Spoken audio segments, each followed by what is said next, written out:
Bismillahirrahmanirrahim. Assalamu alaikum. I'm Syed FAROOQ Hasan and I'm back with a brand new episode of Sky is the Limit.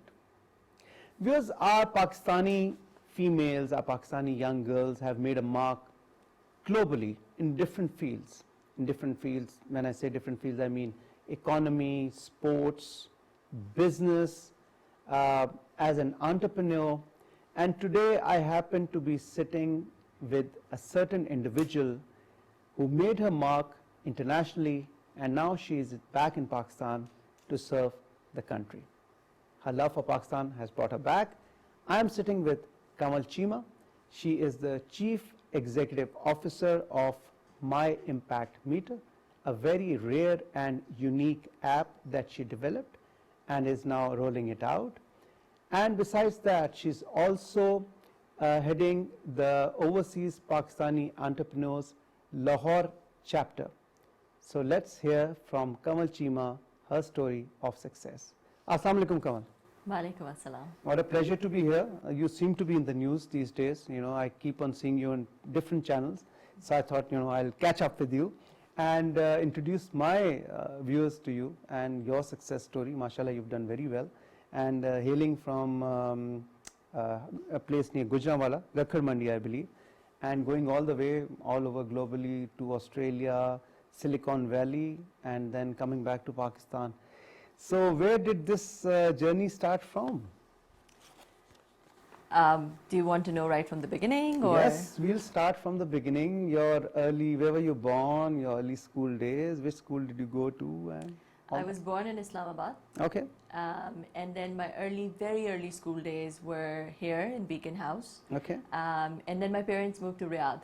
Okay. So then the early schoolhood from, let's say, I think I was in class 2 when we moved. And so from class 2 to O-levels was in Riyadh. And then for my A-levels, I came back here and I lived with my grandmother. And I did my A-levels in Frobills, which is in F72. Yes. And then I did famous school. Yeah, famous school. And then I did my university. I did my undergrad in computer science from FAST. In Lahore? No, in Islamabad, in National Islamabad. University of Computer and Emerging Sciences.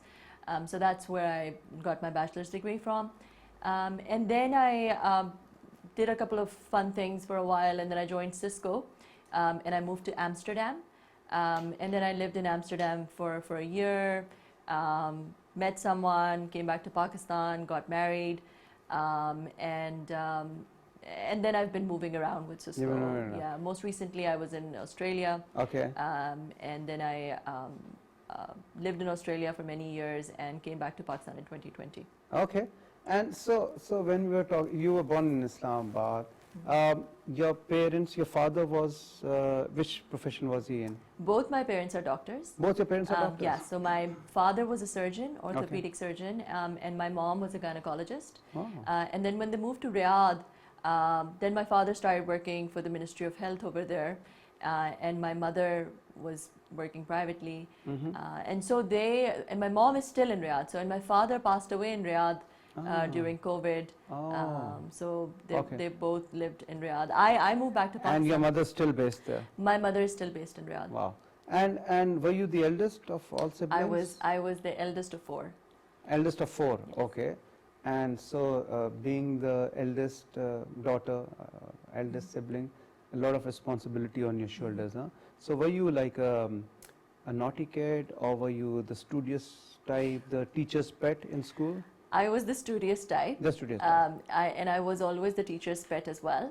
But I was also very, I loved to do, I was in debates, I was the president of the drama society. Even in FAST, I headed a lot of different societies, the debating society, the school magazine, I was the president of that. And then FAST does a NASCON, an event, which I was the president, chief coordinator of that as well. So I was very much into extracurricular as well. Right from start? Right from the start. I was very much into extracurricular and studies as well. Great. And who was the biggest influence during your childhood days, like your father, mother, or any other teacher, any other sibling? My father was a very big figure in my life. My father was someone who, he believed in me quite a lot, and he would think I'm superwoman right from the start. You know, he thought I was very intelligent. He would encourage me a lot.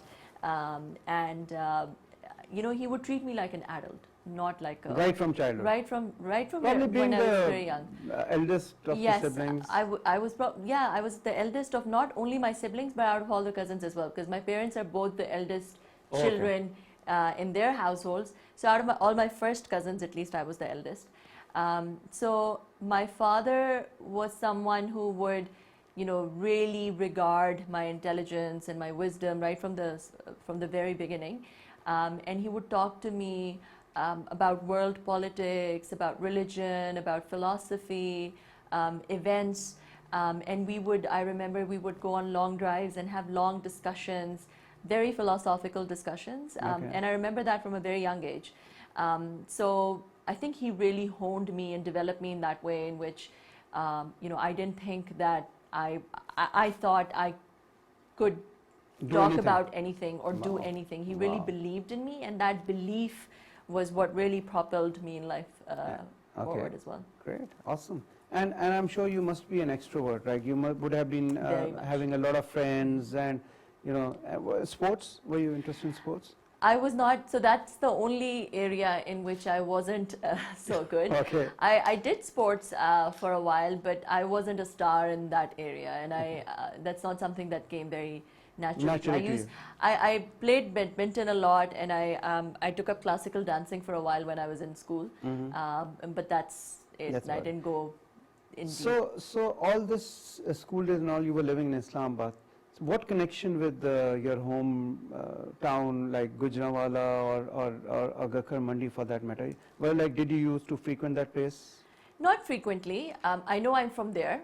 I never lived there, but my grandparents, so my father's parents, would occasionally go there. They also moved. They moved to Islamabad and Pindi as well. But we okay. kept a haveli over there, and we used to go not frequently, but we used to go on Eids. Okay. And sometimes Ramadan, Okay. and my grandparents would go and live there long spells, like they would live there for months, and so we would visit them every now and then. So I remember growing up that we would go there every once in a while, but I never lived there, but I loved it. I mean, Yeah, because obviously. the Village whole life. village and Yeah. you know the fields, and I mean one of my favorite kind of holiday trip used to be the trip to the village. Wow. So one basic question, I'm sure you would have heard this a lot many times, but both parents doctors, you are the eldest sibling. I'm sure there was a lot of pressure on you right from nursery that you have to become a doctor. Oh, absolutely, absolutely. How did you manage that? Really a lot. So both my parents wanted me to become a doctor, and my father was of the opinion that, you know, they weren't guided properly when they were becoming doctors, Yeah. because nobody was a doctor in their family. So they thought that they now really know the field really well, and that they can guide me right from the beginning, and they can make sure I'm very, very successful going into it. But you know, my mother, being a gynecologist, had a lot of pressure on her. I remember as I was growing up, she would be, you know, summoned. So she had this small pager thing, and Yeah, it that would, was very the indoor. dreaded pager, and it would ring at every odd time in the middle of the night, she'd or be at called for an duty. Eid party, or when we're out for dinner or a family event, the pager would go off, and she would have to rush to the hospital. So somehow, you know, I kind of miss my mother, and that created this thing in my mind that doctors, that their kids suffer, and that their families sometimes suffer. Although my mother was, when she was with us, she was present, and she was very involved in everything that we did. But you know, being that eldest child, I missed that, the fact that she was so busy. So I rebelled. You know, Okay. I was like, nay, I'm not going to become a doctor, Okay. no matter what happens. There was a flat no. There was a flat no, and then my father pushed it for a while. Even after my A levels, he enrolled me into, you know, he Medicine. applied for Aga Khan. PSC, pre-medical, Yes, FSC. Aga Khan and A levels. So I took biology in A levels as well, and chemistry and physics and math as well. Oh, okay. Because my father really wanted me to become a doctor, and I wanted to keep my options open, so I had to take all of it. And so I remember the Aga Khan test. He was very excited. Tomorrow you're going to have your Aga Khan test. You're going to do really well. And I didn't go for it, because I was like, if I go, I'm going to, give it, and if I get in, there is no way I'm going to be able to say no. So I remember after the test, he calls me, he's like, how was the test? How was the test? And I was like, I didn't go. I didn't go. And then there was a long silence. Okay.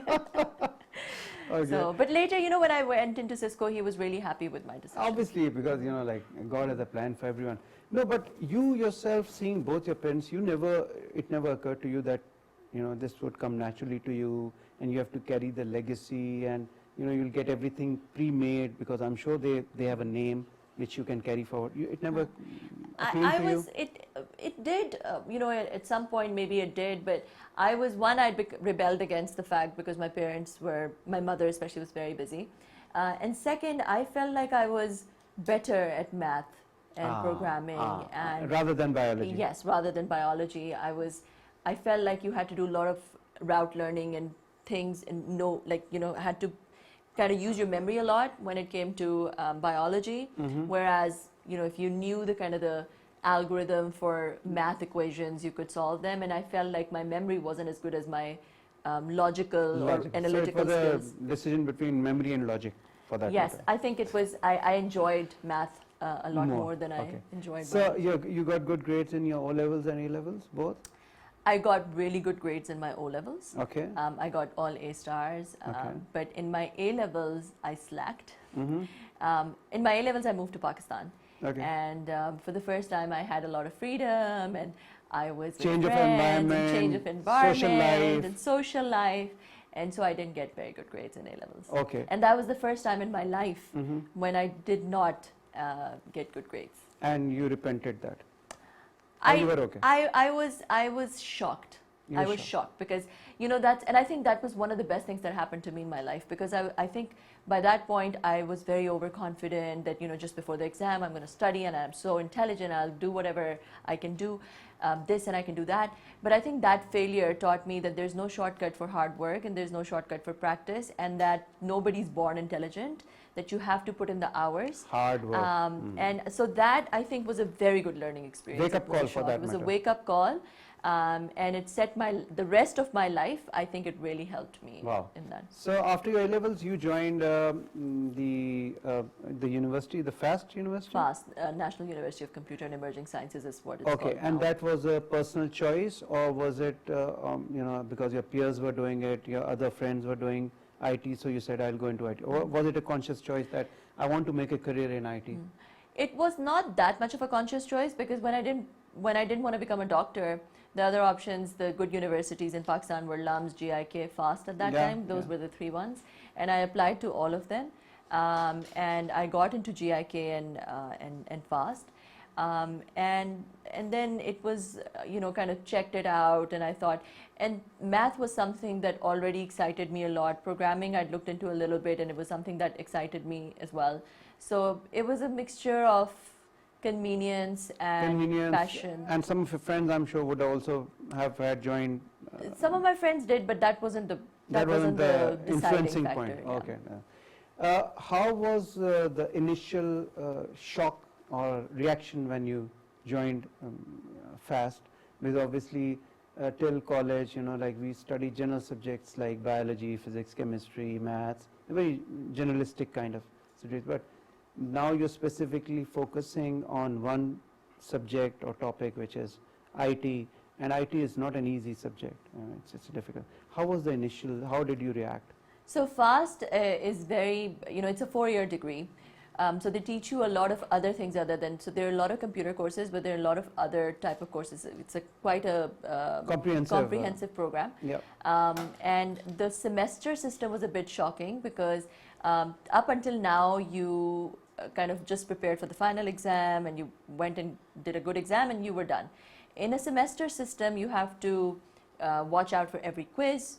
You have to watch out for every, kind of the middle exam. You have to, all of the assignments contribute to your final grade as well. So the final exam itself just has 20% or 30% weightage in your overall grade. So it took a bit of a cultural change, or a bit of a getting used to. But then all of my other peers were going through the same boat and going through the same experience as well. So we kind of huddled together and helped each other during that time. But I think that FAST is an institute I really respect. because they give you so much pressure, and they really hone. You know how the gold has to melt and pass through a process, and then kind of all the impurities are removed, and then it becomes gold. I feel like fast is like that. It puts you under so much pressure. It really kind of puts the knowledge inside you. Going through the grind and then coming out refined. Exactly. So it really takes you through that grind. Great. Great. And did you score well in the final exam at FAST? So my CGPA wasn't the top CGPA. You were like till O levels, I was like always at the top. But then my A levels, like I said, I told you what happened. And then in my FAST, I was better than average. But I wasn't like, I didn't top the university. Top 25 percentile, yes. I would say? Yeah. Okay, good. All right. So once you graduated from there, then what did you do? Well, now it was a career decision. Now the practical life would have had to start. I'm sure a lot of pressure on you from your parents and friends and family friends and uncles that you do this, you do this. No, you do that. And then in our society, one major feat that every girl is supposed to perform is marriage. She's asked to get married as soon as she completes. So how did you cope up with? So right after I graduated, there was that marriage thing was looming on my head. And I was a person who was very picky, very choosy. I kind of didn't, I put that on the back burner. You wanted to make a career? I wanted to make a career, but also I didn't want to get married for the sake of getting married. I wanted to get married to the right person. And I didn't want to just choose from the options I had on the table. If I didn't think any one of them was good, I would not choose anybody. So that is the kind of thing I was passing through. And then I wanted to do something fun for a while as well. So the director of FAST at the time said, well, you did NASCON last year. NASCON is a flagship event that FAST does. So he's like, why don't you come and join us for a while and just kind of help with NASCON again. So I did that for a while. Then somebody told me that, in fact, I was actually looking for sponsorships for NASCON, and I went to Cisco. And the country manager at Cisco over there at the time, Dr. AMIR, he was, he said, why don't you apply to Cisco? And I said, yeah, sure. But just then, like that, it was just a walk-in. Like that, it was just a walk-in sponsorship. Can you give us a sponsorship? We're from FAST, we're doing this event, etc. And then when I applied for it, I realized that he had no influence over who gets selected, because there were like 9,000 applicants from Pakistan, and they chose 500 through a telephonic interview that they had outsourced to somebody else. So I was one of the 500 that got selected, and then they went through another interview process, and they chose 30 people that they took to Dubai. And then so out of 9,030 people, 30 people got chosen. Made it. There were 4 girls and all 26 guys. Yeah. And we were all taken to Dubai for 3 days of grilling, interviews and role plays and whatnot. They were judging us. And out of that process, they selected 6 people. So 5 boys, and I was the only girl that got selected. Oh my God, okay. And then we were all transported to Amsterdam. So then we went to Amsterdam and we joined Cisco. And what was the reaction of your family? Like, were they happy, or that you're going away and young girl and right out of college, and how were they okay with it? So Amsterdam, as you know, is the it's the party capital of the world, yes. and it's got a notorious reputation in that way. So my grandfather was like, she's not even married, and how can you send her to my father? He's like, how can you send her to Amsterdam all by herself? And this is not a wise decision. And my father was like, nothing doing. She got into Cisco through a very 9,000 people. And 30 made it. And only one woman in the whole country. So he was like, my father was like, she's going to go. So my father took a stand. And my father was like, you and you'd be just looking over everyone. I'm going. Okay. So my grandfather was very unhappy. And how long was this Holland program? How long were you supposed to go for? So the Holland program was for about 1 year, 3 months. And for the training, it was like a Cisco-fying brainwashing training, etc., whatever you want to call it. And it was a program where we had 130 people from 59 different countries in one program. And we were living together. So that was must have been a great exposure. It was an amazing experience. Different because cultures. We traveled together. Because we used to live together. We were all like a big family. And even to this day, I mean, this was many years ago, but even to this day, You're intact. I have friends in almost every country of the world. Wow. So the network that we built was amazing. And I realized during that program that people are fundamentally very similar. I mean, we had Palestinians and we had Israelis in the same program. And you realize at the end of the day that people have the same heartbreaks, the same nuances, the same, the same peculiarities. More or less the same way of to think also. Exactly. Generically. I mean, there are some cultural differences definitely, but like they say, everybody's blood is red. So it was a very enlightening experience. And during that, you kind of give up all the prejudices and you give up all the biases that you have. And all the hasty generalizations that you do of a people, of a nation, that these people are like that, or Pathans are like that, or this culture is like that. You realize that it really depends on the individual, and the differences are at the individual level rather than at the national level or the cultural level. Okay. And how long after this 1 year, what were you supposed to stay in Amsterdam, or were you supposed to go back to Pakistan or go somewhere else? So yes, then after Amsterdam, I came back to Pakistan and joined Cisco in Pakistan, because I think all the delegates or all the students, they were supposed to go back. Supposed to go back to their own countries. So then I worked in Pakistan Cisco for a while.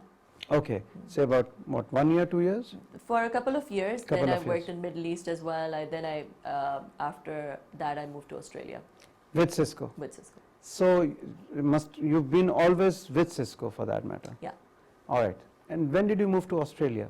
I moved to Australia around 2013. And that again, Cisco placed you there? Yeah. How was Australia's experience? Australia was amazing. Australia, in Sydney, if you go to a different park or a different beach every single weekend, you will not have covered all the parks and beaches in the whole year. Oh wow! So that's how it is. It's you were in Sydney? I was in Sydney. It's a very multicultural country, very beautiful. The weather is obviously different. So in June, July you have winter, and then December you have summer. So the Christmas comes in the summer over there. So I had a very good time in Australia, and I think that during that time, in Cisco I got a global role, and so then from Australia I was kind of moving around quite a lot. I had a global role, and I was traveling quite a lot from there. So you rose in the ranks, and you were now at the corporate head office level of Cisco. Yes. All right, and then you left Cisco. I left Cisco. So actually, when I moved back to Pakistan, in 2018, I started getting this feeling that I had to do something with my life, that, marginal utility of money is now getting less and less, and I've been given so many gifts from Allah, and then I'm going to be questioned about them, and then I have to do something for my country, for my people, for humanity in general. So those questions really started bothering me, and at some point, I told my husband that I'm going to leave Cisco. And obviously, the first time I told him, he was shocked. He was a senior executive in Microsoft at that time. In Australia? In Australia. Okay. And so it took me a couple of years. So in 2018, this started happening in my head. Okay. But I finally got the courage to move back to Pakistan in 2020. Must have been a big decision, huh? Leaving such a big platform and doing so well at corporate level, and then suddenly giving it up. Exactly. It was not an easy decision, and there was a story behind it. There, in one of the years, I made a promise to Allah that if I do this much, if I make this much money in this year, then I'm going to go back or leave my job or something like that. And the number that I gave was humongous. I knew I will never be able to do this. That's why you gave that challenge to yourself. And that's why I gave that challenge, because I was like, this is my ticket out of these feelings, these eccentric feelings that I'm having. But Allah is Allah, and so I was able to. So in Cisco, the way you earn is on commission, especially when you're in sales. So you can literally earn anything if you do well. So I earned that obnoxious amount that year, and then I was like, good. But then also I was like, oh damn, now I have to. This was a promise. Live up now to your I promise, have to. Kind of live up to my promise, and that's okay. So that was then. How did the Cisco management take it? Were they like supportive, or were they like, don't go, what are you doing, leaving such a job? So they were like, okay, you want to move back to Pakistan, go back. but don't leave Cisco because I had a global role. So in Cisco, what you do is after 3 years, after 10 years of working in Cisco, you get a 3-month leave, which is a fully paid leave. Okay. So my manager said, what if you go back to Pakistan, you don't like it, so why don't you take 3-month leave and you go back to Pakistan. Check it out check it out then come back. and let's see what happens. So I took the 3-month leave and I came to Pakistan and COVID happened. So then, everybody was working from home anyway. February, March 2020, I believe. Yeah, I moved back in just end of December, I think December 26, 2019. So 2020. Fair enough. So then 3-month leave was going to end in March. And in March, COVID hit and Australian borders were closed. Work from home. So it was all work from home. And so my manager said, well, just work from Pakistan. Oh, why do you want to leave? Just work from Pakistan. So then I started working from Pakistan, and meanwhile I was looking at my startup and kind of putting things together. And then Cisco HR caught up at some point and said, well, in July of 2020, they said, you just have to give us a written email that you're going to come back. Whenever COVID ends, you're going to come back because we don't have tax treaties with Pakistan, and so you have to come back to Australia, because I was earning in Australia still, but living in Pakistan. So I obviously couldn't write that because that would have been a lie. So some people around said, well, just write it, Doesn't matter. Now it doesn't matter. But I was like, no, this has to be halal. Like I can't, be earning on a false pretense. So I couldn't write that, and then I resigned instead. I'm sure it must have been a shock for everyone. Huh? It was. By that time, though, 6 months had passed by the time I'd come to Pakistan. So everyone kind of accepted in my team as well that she's lost her marbles and this is what she's going to do. Okay. And then the miracle happened and the startup app that she developed, that happened. But before discussing that, we're going to take a short break. I'm sure you're enjoying Kanwal's conversation as much as I am doing. Don't go anywhere. We'll be right back.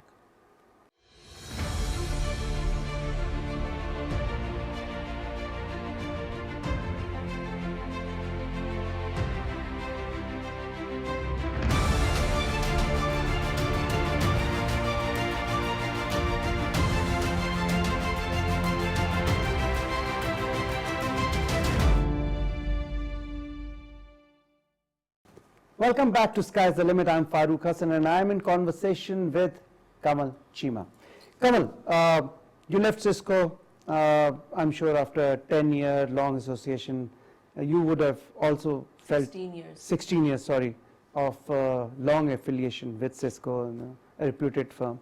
I'm sure you would have also felt the brunt, but it was COVID, you were in Pakistan and you were thinking of doing something on your own.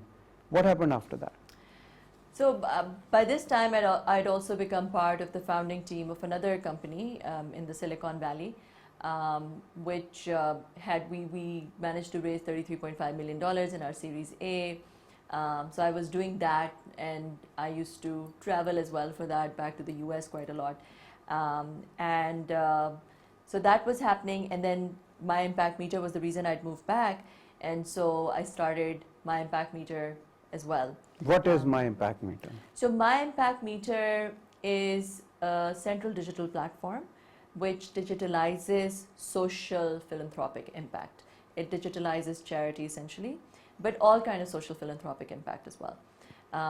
Right now we developed the product for 2 years and we launched this year just before Ramadan. Essentially, the 4 pillars that the platform has, it's a mall of NGOs where we've kind of concentrated all of the NGOs in Pakistan in one app, so that if anybody wants to see all NGOs in one place and have a very easy, convenient, frictionless experience donating to any NGO or cause they care about, they can just through one platform. So all these organizations in one app? So we have about 30 at the moment, and we're getting 80 more as we speak. We've trained another 80 NGOs who are joining the app as well. And so yes, quite a lot. NGOs of Pakistan are in that one app. And working in all sectors? Every sector. All health, SDGs education. 16, yes. All of the SDGs. And when they join the app, they choose which SDGs they're associated with. So yes, and then they put their packages, they put their causes, their campaigns, their beneficiaries on the app. So they have like a whole fund management system, and it becomes very easy for them to manage their donors as well. And so we provide them that whole system as well. And from a donor perspective, the donors can see all of the NGOs in one. Just like when you go to a mall and you have all the brands there. Yeah. So that's one part of it. The second part of it is for donors, if they want to donate to anyone, like for example, you want to give ration or grocery to anybody, you don't have to give them the actual stuff because that's taxing on your time. You have to go and buy it from somewhere. Even if you give them cash, you're not sure that that cash is used for what it was intended for. It can be used for gambling or drugs, or it could be snatched from there or something else, right? So we've developed a system where you can actually give a digital voucher to somebody. It's just like Western Union or EasyPesa or Jazz Cash where you give money. In this case, you're not giving money, you're giving a digital voucher for grocery or for education or for training, IT training. The beneficiary gets a tracking ID on their phone as an SMS. They don't have to have a smartphone, they don't even have to have an app. It could be any feature phone where they get an SMS with a tracking ID. And they go to the nearest service provider, so the shop in their village, a grocery store in their village, or wherever they are, they show the tracking ID and they get your service. So they get the grocery. So for example, you've given a 6,000 rupee grocery voucher, they can get groceries for 6,000 rupees, and the shop owner gets your money through the app. Okay, and how do I buy that digital voucher? You don't have to, so you as a donor have just an app that you can install on your phone. It's called My Impact Meter from Google Play Store or Apple App Store. You just install the app, you create your profile, you can add a beneficiary, just like on your banking app, you add a beneficiary. Okay. So fine. you can add any beneficiary. And you can transfer online. And you can transfer, you can just say, I want to give this person 6,000 rupees worth of grocery. And that's the voucher which they get as a tracking ID. They can go to, they can be anywhere. They can be in Azad Kashmir, Androon Sindh, they can be in Balochistan, wherever they are. You can choose the area where you want to donate also. You can choose the area as if well. I want to give money for Thar desert. So you can add somebody that you know, you know is deserving, or you can choose from the people that are added by NGOs. So verified, deserving people added. For example, Al Khidmat has added widows from all over Pakistan, from Balochistan, Azad Kashmir, from Androon Sindh, from South Punjab. So you can choose any of those widows. You can see their history as well. So whoever the beneficiary is on the app, with their CNIC number, their history is associated. So you can see all the history of the benefits that they've already had. So that you know that if somebody's already given them grocery this month, then you don't give to the same person, you choose somebody else. So this ensures equitability, because otherwise what we've seen, and we did a lot of research before we developed this, we saw that the same beneficiaries were associated to multiple NGOs. So, and they're getting benefits from all of those NGOs. And some people, who you call Safed Posh, or the ones who are not, who don't, it doesn't come naturally to them to ask or beg, they don't get anything. So there isn't that equitability in division of resources. So through technology, you bring that transparency, that equitability, that even distribution of resources. So that way you can choose whoever you want on the app, and you can gift them grocery. You can even gift them education. So the fee goes directly to the school, and their kids can go and get the education. Wow. You can even gift them IT service, IT education. So right now we've launched a program called Earn Tech, Seekho aur Kamao, where we've put on the app all of the biggest training IT centers in Pakistan. So Corvette is in there, Enablers is in there, Atom Camp is in there. So we're asking the diaspora to fund 6 months of training, 6 months of incubation, and 6 months of grocery. Because you get the training, you're at the training center, somebody mentoring you to start teaching you how to earn online, how to talk to clients, etc. So that's 6 months of incubation. And the 6 months, because if you're hungry, you can't, concentrate. So 6 months of grocery as well, and the grocery comes every month. So if you've had full attendance in the last month and your results are good, then you get the grocery for the next month as well. So that's how we're kind of put in this program, where NGOs are verifying the underprivileged youth of Pakistan, or the unemployed youth of Pakistan, adding them to the app, and the diaspora is sponsoring them through the Earn Tech initiative on the app to give them 6 months training, incubation, and grocery. Wow, this is something revolutionary. It's the first of its kind in Pakistan? It's the first of its kind in Pakistan. But globally, As they well. do exist? So no. So mall of NGOs do exist globally, but this services, the impact services ecosystem that we've created, this doesn't exist anywhere. Wow. And then we've got other things. I mean, we've made it very, very easy and facilitated the donor to really remove the friction in the donation process. So you have zakat calculators, you have charity wallets in there, you have bar graphs, charts where you can see what you've been donating, who you've been donating to, what impact have you made, what impact you have made, what causes you have donated to, what are the top NGOs that you have donated to, what are the top families or the people that you've been donating to. So you see everything, all your impact in one place. Wow. And you also get impact credits for every donation that you make, which is pegged against gold, for which we're going to create secondary markets in the future as well, where big companies or multinationals will be able to match people's impact. So for example, when I was in Cisco, if I gave $1,000 to Shaukat Khanum, Cisco would match Cisco would also give $1,000. So we're trying to create that kind of a system where people are able to, multinationals are able to match the contribution of their customers as well, not just their employees. Wow, that's an amazing concept. And how many hits are you getting now? Like, is it getting popular? Is it taking off? It got quite popular in the last month because of an event that happened. But it is really, now getting hits, now getting popular. Not at the level that I want, so I do want to create awareness, and programs like these help a lot. Yeah. So I don't refuse any interviews or anything because I want to get the word out. And absolutely. because it's a bootstrapped effort, we don't have unlimited funds for marketing as well. So we welcome opportunities for interviews and stuff so we can get the word out. No, this is a social service, and I think this is a revolutionary step. And you being a female from Pakistan, an entrepreneur, have done so well, and coming back to Pakistan and doing this is an amazing service to the nation. Thank you so much. I believe that. So basically, how did this thought of My Impact Meter come to you, or how did you conceive the idea? Who inspired you, or was there any help or guidance that you sought?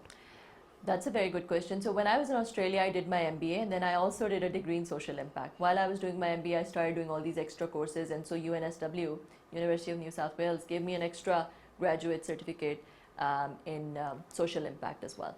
And because I had a global role, I was traveling the world quite a lot, going to many different places.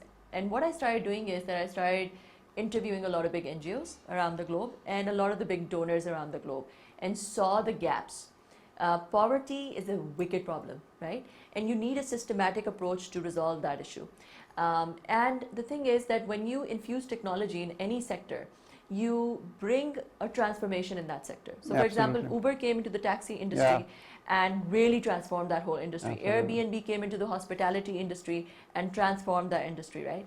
So my idea was, well, if I can bring technology into the social sector and the social philanthropic sector, I can really transform this industry, and we can start collectively addressing the problems of poverty, climate change, such problems in a systematic fashion without those gaps and inconsistencies, in a transparent, equitable fashion. That was the premise of it. That was the idea of it, on how technology can be leveraged. And then what I did was that because I had all these insights and interviews, I asked some of my most intelligent friends in Australia. One of them was the second employee in Kareem, who had started Kareem in Saudi Arabia, another brand manager in Nestle, another person who was a top strategy in one of the biggest telcos. From different industries, basically. So I asked and I requested them to take a week off. And great of them that most of them did. And they came to my house and we huddled together and we really kind of brainstormed, and that human-centered design methodology, we followed that to come up with the minimum viable product of My Impact Meter. So it wasn't, I can't take all the credit for it. It was a team effort. It was a lot of people's mind juices flowing and kind of working together and huddled together all day for 5 days, where the idea and the kind of the product sprouted from. Great. Kanwal, I'm sure you realize that Pakistan is probably amongst the top charity giving nations in the whole wide world, right? And this kind of an app can actually revolutionize, because there's a lot of money or funds or resources that go to waste, as you mentioned. And I'm sure that a lot of lot of organizations working and working in the right direction, but there are some with very high administrative expenses also. So at least when you give a comparison or when you give a choice to the individual, they can make a correct choice. Are you collaborating with the government also on this? Because the government also has a very big program, Benazir Income Support Program, as we SARS program, and under different names. Are you collaborating on a mass level also? So you're right that the charity in Pakistan is quite a lot, but it's consumptive. It's not productive charity. It does not pull people out of generational poverty. It might feed them for a day, but it doesn't provide them with long-term food security. It may give them fish, but it doesn't teach them how to fish. Yeah. I mean, there are organizations that are working quite well, and they're doing some of this as well, like Ahua, Al Khidmat, and many others. But this is, technology, infusion of technology can really bring that productiveness into it, and like a systems approach into it. So we're collaborating with a lot of NGOs. As far as the government is concerned, there has been interest now that's generated. And we've been contacted a couple of times.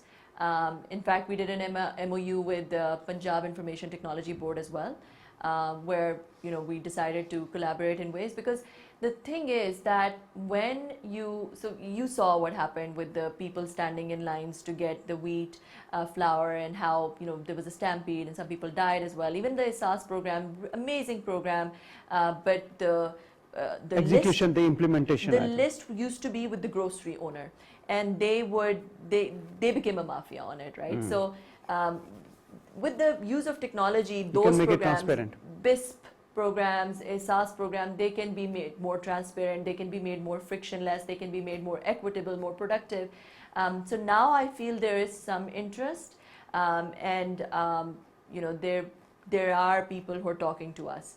Nothing has materialized as yet, but we're hoping that we can serve the country in some way, at a bigger scale. Awesome.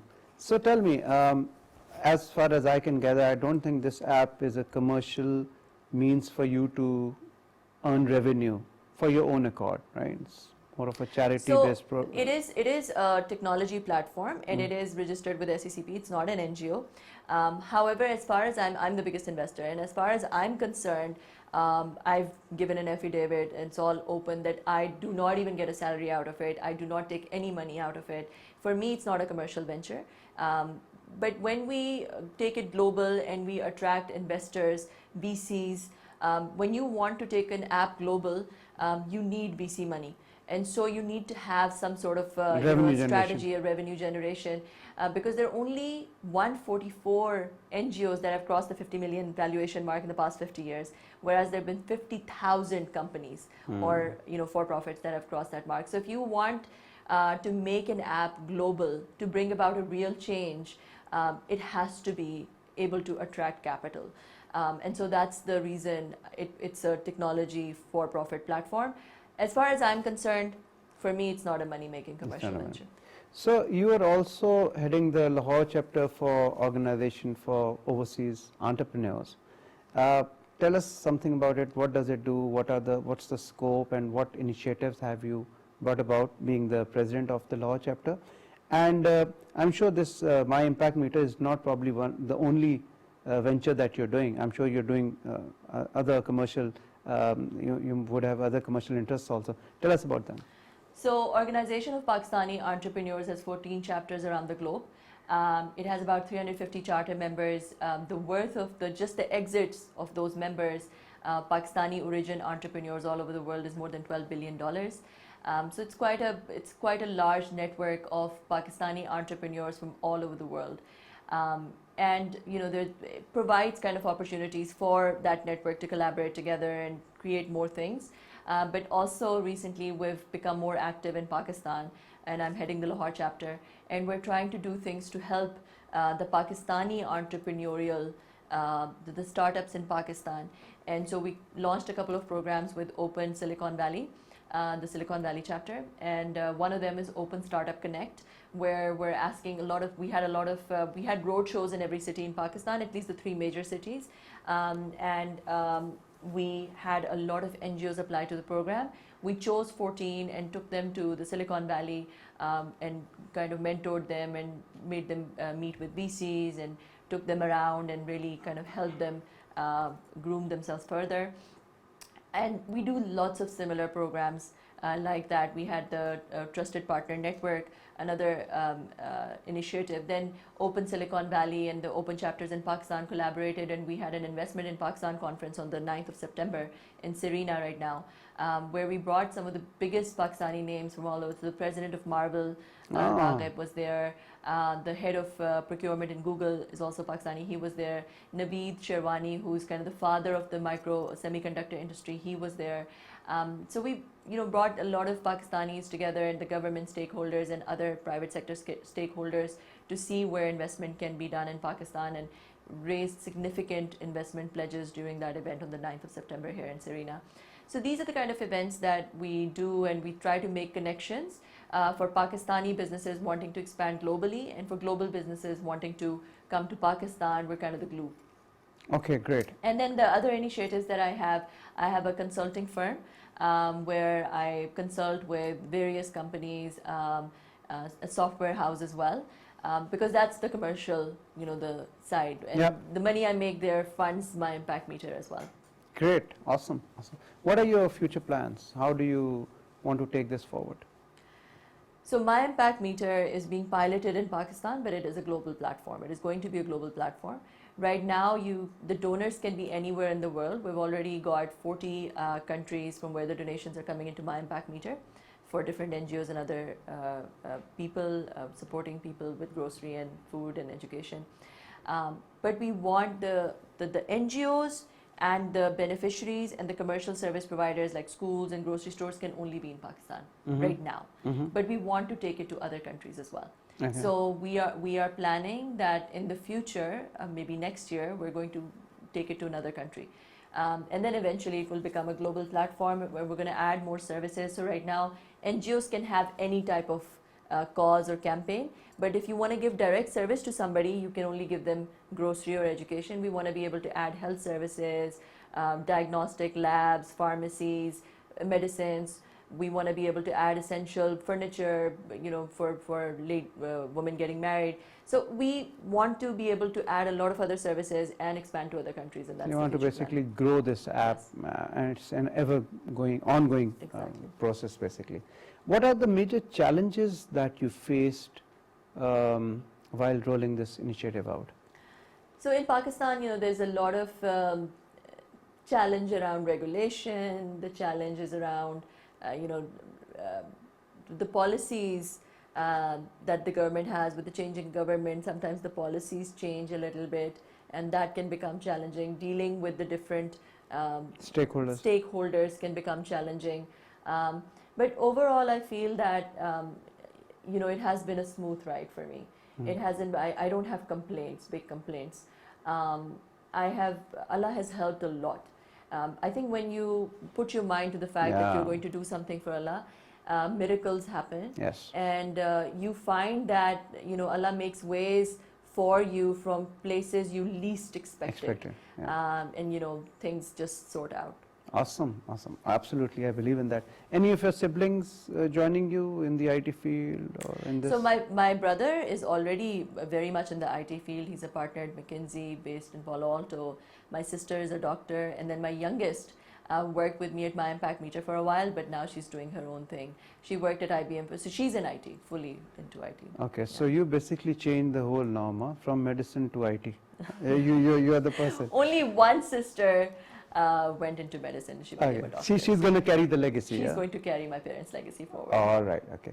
Kanwal, it was very interesting talking to you, and I wish you all the best for this My Impact Meter. It's a great service for the Pakistani nation, and we are also proud of you that you are a Pakistani, and you've done this. Created a mark for yourself and for the country itself. Any message that you would like to give to our viewers who are watching, especially all the young girls? How can they become successful in life? I think when I was today also, I was in FAST. I was giving a lecture to the graduating class. My message is that it's very important to discover yourself first, who you are. There's a concept, Japanese concept called Ikigai, which talks about the intersection of four things to find purpose in life. Those 4 things is something you love, something you're good at, something that you can earn money for, and something that is good for the world. So what you love is your passion, what you're good at is your vocation, what is good for the world is your mission, what you can earn money from is your profession. So when you find the intersection of these 4 things, make it your quest in life. Really go for it. That's your pursuit or your calling in life, I think. Wow. So they should all follow this. Ikigai. So this Ikigai. concept was coined by Miko Kamiya in 1960s. It's a Japanese concept. Thank you so very much, Kanwal. It was awesome talking to you. I wish you all the best. And viewers, with this, we come to the end of our conversation with Kanwal Cheema. Inshallah ta'ala, I will see you in another episode of Sky is the Limit with a new guest, with a new proud Pakistani. Till then, Allah Hafiz.